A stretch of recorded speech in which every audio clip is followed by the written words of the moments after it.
Federal judge makes a plea for stricter privacy regulations. She is speaking out for the first time since her 20-year-old son was killed in a shooting at her North Brunswick, New Jersey home. CBS 2's Natalie Duddridge has the story. My life as I knew it changed in an instant, and my family will never be the same. In a 9-minute emotional video, federal judge Esther Salas describes the last moments with her son Daniel. And Daniel said, "Mom, let's keep talking.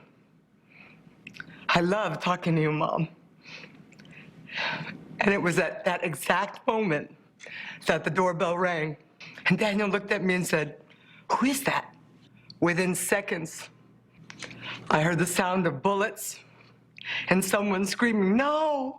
Police believe 72-year-old Roy Den Hollander, a self-described anti-feminist lawyer, was targeting Salas, who in the past he called a lazy, incompetent Latina. He showed up at her front door pretending to be a FedEx driver and opened fire. Daniel, being Daniel, protected his father. And he took the shooter's first bullet directly to the chest. The monster then turned his attention to my husband and began to shoot at my husband, one shot after another. Salas's husband, Mark Anderl, is still recovering in the hospital. Hollander was later found dead by suicide. Authorities believe he planned to attack several other people, including at least one other judge. Senators Bob Menendez and Cory Booker are now working on legislation to protect judges and their families' personal information like their addresses.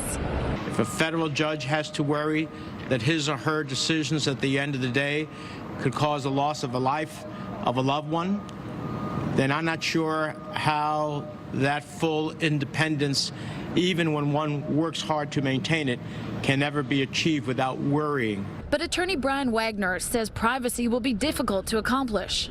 You can make your cell phone a private account where you're not easily accessible. But in the end, if someone really wants to find out your home address or your personal information, they are going to. Wagner empathizes with Salas. His own life was threatened when he was a senior prosecutor in Brooklyn. He says, unfortunately, the job comes with an element of danger. But Salas is undeterred. I am begging those in power to do something, so that her son's death is not in vain. Natalie Duddridge, CBS 2 News. Hollander is also suspected in the killing of another lawyer in California.